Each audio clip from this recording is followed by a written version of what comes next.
If you want to manage your money like the 1%, it all starts with an economic model, an architectural drawing of your finances. You see, anytime a home is built, it starts with an architectural drawing of that home. Every nail is accounted for, every piece of wiring, and there's certain stages that things come together. The same thing comes with money. If we just start throwing darts at a board and hope that we hit a bullseye by picking this stock, let's do a little bit of crypto, let's invest in this, invest in that, then we're not really getting anywhere with an organized plan. At our firm, everything we do is process-driven, not product-driven. And our process is called Empowered by Genius. Now, Genius is an acronym that stands for something. G stands for goal setting and data gathering. So in order for us to make any type of recommendations or introductions to financial professionals, we have to understand what is the objective and where is everything at.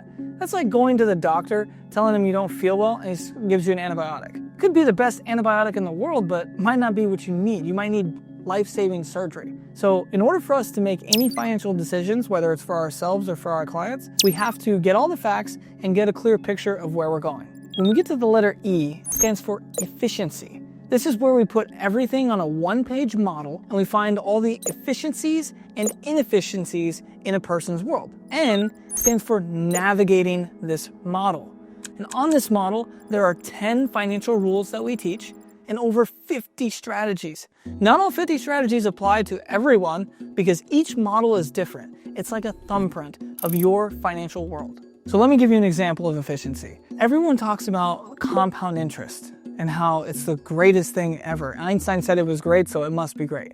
But what nobody talks about is compound taxes, compound management fees. These things add up and erode wealth over time, and it needs to be something that you're aware of. The I stands for integrating, because one of the philosophies that we teach is it's not about one asset versus the other, it's about the integration and coordination of assets with each other. For example, if I give you too much oxygen, you would die. If I give you too much hydrogen, a poisonous gas, you also die. What happens if I mix the two? You get water. You get a powerful element in your world. And back to my other example, with compounding your taxes within an investment account. If you take out the dividends of your investment account, you flatten the tax. You flatten the management fees, and if you take that money and you redirect it into another asset, you can compound your wealth without compounding your taxes. The U stands for utilization.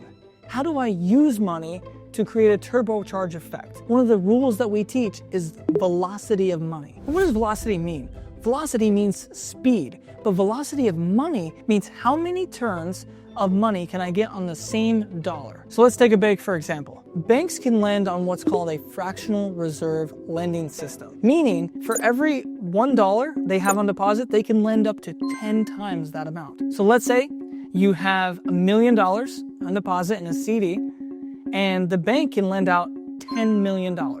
They can lend out money to your neighbor, to your uncle, to the strangers you don't know. They lend out this money, and let's say they're lending out the $10 million at 5%. They make $500,000, so they made 50% on your $1 million investment. They didn't take on market risk, they took on credit risk, but have bad credit and try to get a loan. Not gonna happen. And they give you 2%, 3%, 4%, but they're making 50% on your money because they understand how to utilize velocity of money. Lastly, the S stands for synchronize. How do all these little moving pieces come together, not only for the short term and the right now, but how do they evolve and stay together for the long term so you're building wealth not just for today, but for the future as well? When it comes to synchronization, that's where we come in, because our role as financial coaches is to help you stay in alignment with all the goals that you're trying to achieve now and in the future. Think of it like the leader of an orchestra.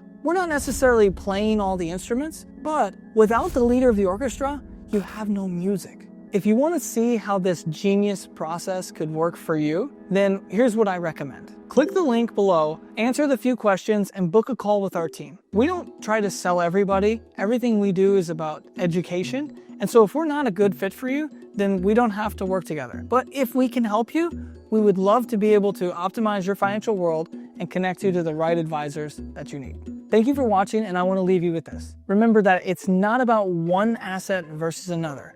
It's about the integration and coordination of assets with each other. oxygen and hydrogen coming together to create water, which is a powerful element and overall building long-term wealth.